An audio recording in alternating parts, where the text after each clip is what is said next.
Hello everyone, in this video I am showing you how can we repeat a string using multiplication operator, that is star operator. For that we can use a value. This indicates how many times a string need to be multiplied or repeated.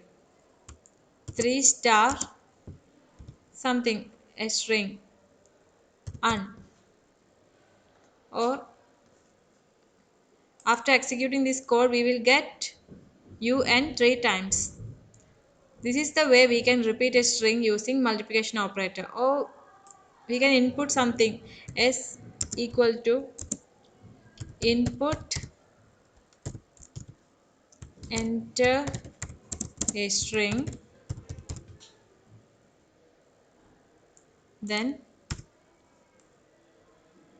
s 5 star 5 times we are multiplying this value 5 star s,